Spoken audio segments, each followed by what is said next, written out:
Yeah, you got it. It's the York Sports Report Show. Jason York, your host. Settle down. You, in the blue. Relax. Woe's me. Woe's me. Ladies and gentlemen, sit back, relax. Sit back. Lindsay, what are you doing? Get that out of your cage. Go to rehab. It's Jason York. Hey everybody, I'm Jason York. Thanks for joining me on the York Sports Report Show. We've got 2 games, or pardon me, 2 series back and alive, kicking, hearts are beating, all that stuff. Canucks tied up 2-2. They're back at the garage tonight for Game 5. The Chicago Blackhawks beat the Preds last night. Brian Campbell comes back. Adam Bursch makes his presence.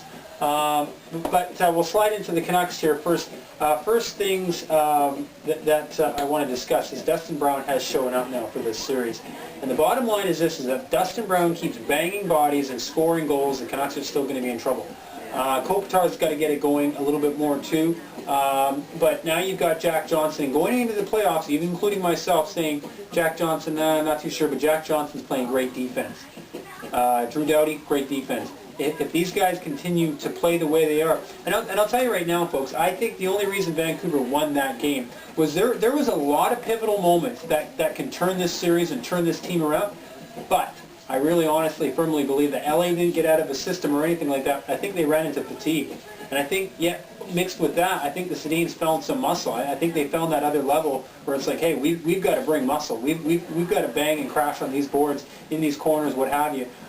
It's the playoffs, and hopefully they can bring that type of, that animal-like barbaric intensity to Game 5 tonight at the garage.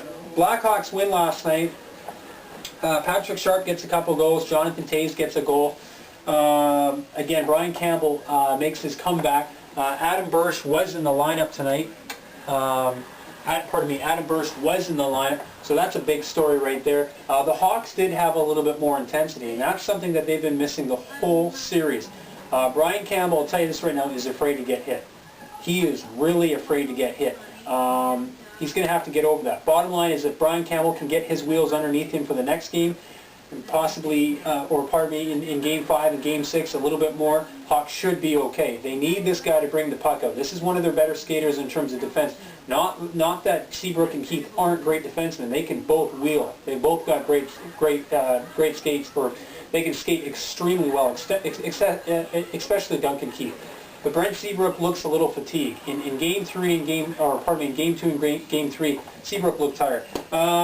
It was good to see Brouwer get in there finally. Ladd still has to mix it up though a little bit more. Dustin Byfuglien has to bring some muscle. Has to, without a doubt. Ben Eager has to bring muscle as well. You know, they played extremely well against the Vancouver Canucks last year, and they did because they brought intensity. They brought that sort of young animal to the table. And the Hawks haven't brought that in this series yet, until last night. There was a little bit more intensity by the Chicago Blackhawks. I was happy to see that, but they've got to bring way more than that to the next game. Anyways, Hawks and Preds tomorrow, Game 5 at the United Center in Chicago. That's a 12 o'clock start Pacific, 2 o'clock back east there. I don't know, though, if Chicago can continue to play this lackadaisical. I know it's Nashville, but if Nashville can go back to that forechecking, and I don't think they got out of it. I think Chicago just got a couple of bodies back. I mean, when you take Byfuglien back off the blue line and put him back in his regular position, Brian Campbell gets slided. The other guy, too, they're missing is Johansson. I mean, they got to get another skating defenseman back there. You can't put Byfuglien in there once in a while. But the bottom line is that the Hawks have to bring that intensity more to the table. I know we've seen it in Game 4. I know it was there. I know Bursch was in the middle of some stuff, and I know Troy Brouwer was there. But they have to continue to battle, and they have to bring this intense battle to Game 5, Game 6, however long more this series lasts. They have to bring it. Same thing with the Vancouver Canucks. The Sedins, they're going to have to muscle their way through Johnson and Drew Doughty again tonight. It's no easy road for either team. But anyways, that's the York Sports Report show. Tune in tomorrow. We'll talk about the Vancouver Canucks and the LA Kings in Game 5 here tonight. We'll do a show probably around, say, 3:30, 4 o'clock after the Hawks and the Preds. We'll have lots to talk about. I'm Jason York. Thanks for watching.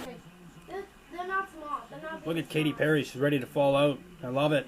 What? It's great. Look at this crowd. They love it too. They're right into it. Nope. Go back there. Telling the kids to go away. Curbs. I bet you wish you were that bike seat, don't you? Look at these bars. Bars. What are you doing? TV bars, Curbs. Oh, Jessica, before you come in, you got to take your shoes off.